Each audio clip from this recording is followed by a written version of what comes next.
Good afternoon. Welcome to Teleislas News with the most relevant and important information of the day. The departmental government announced that the first case of monkeypox has been reported in San Andreas, a case that is being monitored by the Health Secretariat. A few hours ago, the departmental government, through the Health Secretariat, reported that after obtaining positive laboratory results from the National Institute of Health for monkeypox, the first case in the department has been confirmed.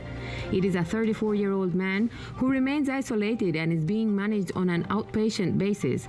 Health personnel are following up with the referred contacts. We reiterate some recommendations issued by the Health Secretariat months ago. The community should be attentive to the manifestations of monkeypox, which may include fever, severe headache, muscle aches, back pain, low energy, swollen lymph nodes, and a rash or maculopapular lesions.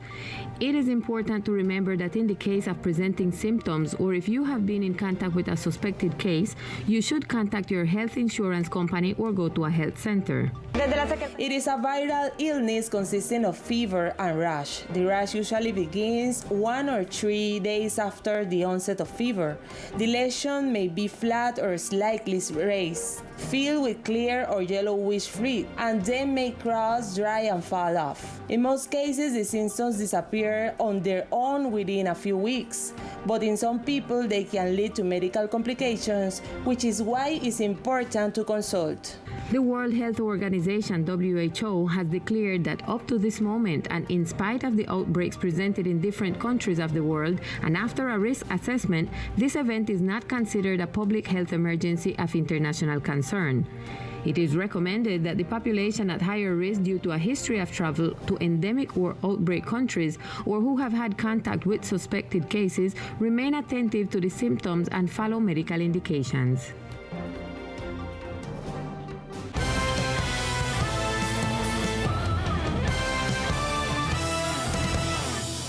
The blockade of Carrera Trece continues at District 4. This is how the situation is registered for today.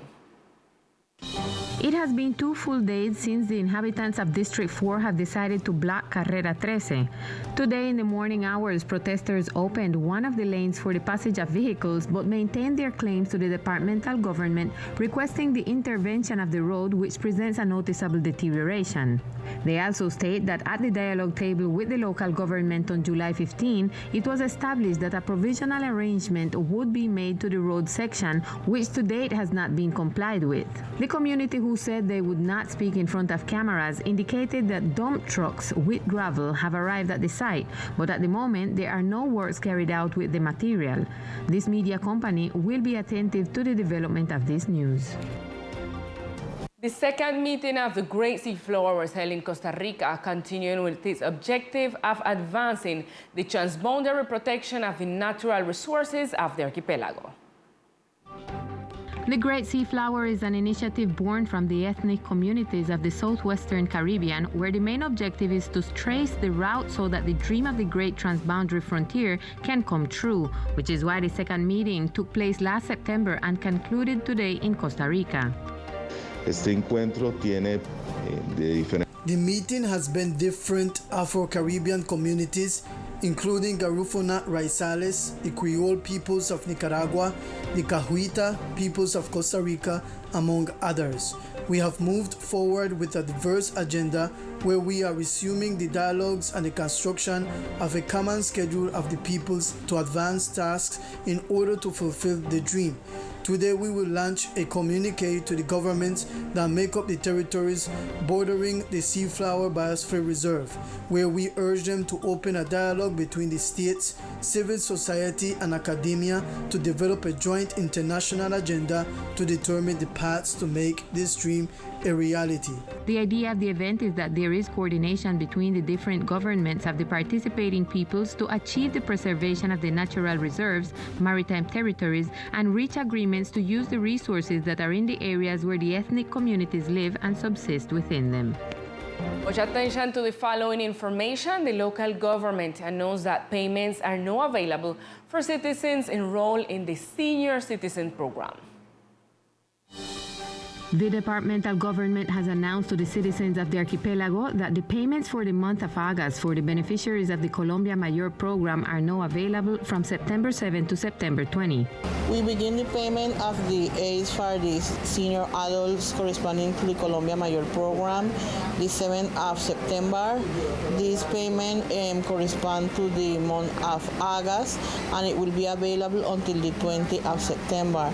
We remind our beneficiaries that they have to pass to our local operator, that is Superhero, to collect their fees so that they don't be part of suspension or be taken out of the program because they don't collect. Beneficiaries of the program that they can access the subsidy with their identification document at the collection points provided by the national government. The weather conditions for the next days in the department are isolated rains with low intensity.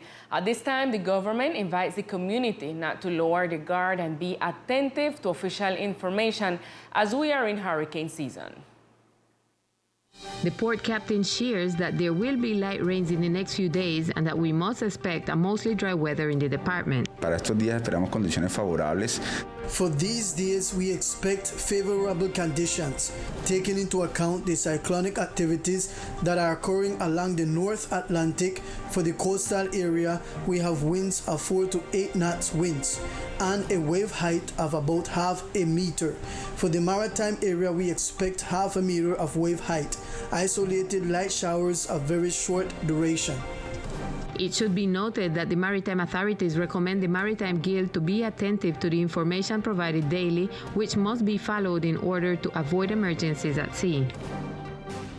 And since the morning hours, the third meeting was held in the framework of suicide prevention, where institutional agreements were worked on to promote intersectoral work to prevent suicide in the department.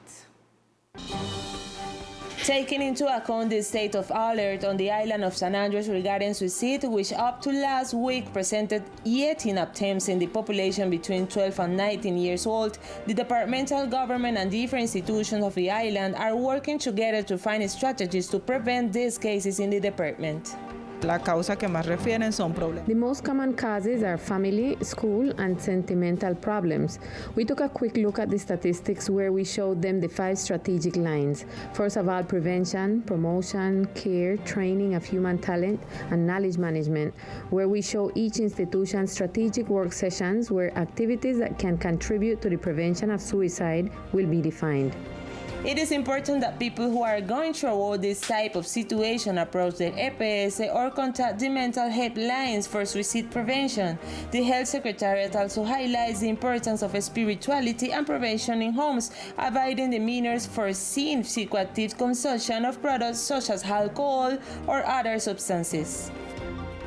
See Possible Territory is part of a series of activities carried out within the framework of the national project of the Bank of the Republic entitled Rivers and Possible Territories. An event will be held tomorrow, culminating with a workshop. We know we have communication with Grand Cayman, for example, with Jamaica, with the Nicaraguan coast. So all of us are welcome to analyze how through our use of the sea we build territory. The event will be held tomorrow at the auditorium of the Bank of the Republic from 4 to 6 p.m.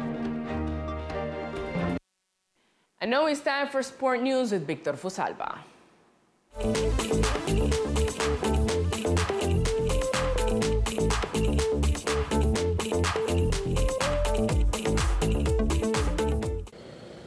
Hello, here are the best sports of the island. A great football evening was scheduled by the Departmental League at the Erwin O'Neill Football Stadium.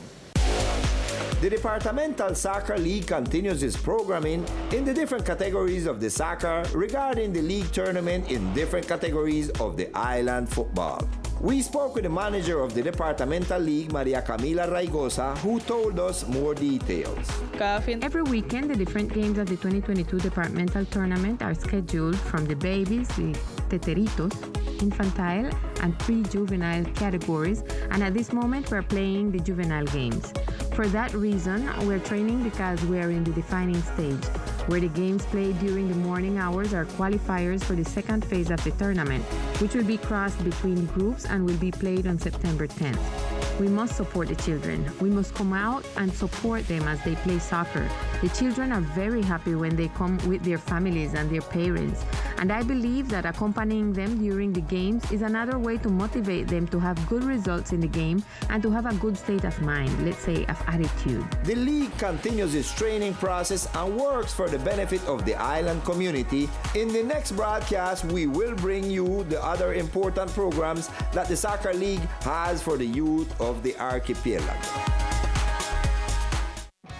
And in another scenario, through the Secretariat of Sport and the Departmental League, coaches train baseball talent. Baseball is a sport that has been working on opening roads for the youth and children of the department. And with the dedication and perseverance of their coaches, the league seeks to direct future prospects of baseball to better professional training and better quality of life. One of the coaches who believe and put his soul into this training process is Eric Erazo. Here we are once again with these kids, training them, taking them off the streets. It is very important for this type of championship because the children will always be occupied by the passion of baseball. There is something that I am passionate about is training the children, always being with them and dedicating time to them so that when they grow up, they have a sporting foundation and can advance in their sporting career. What a good work of these coaches who dedicate their time to form children and good people away from the bad things of the streets. And this will be all in sports for the moment. I am Victor Fusalva, Teleislas News. Thank you, Victor. And with sport news, we reach to the end of this broadcast, but we see you tonight at 8 p.m. with more of Teleislas News. Good afternoon.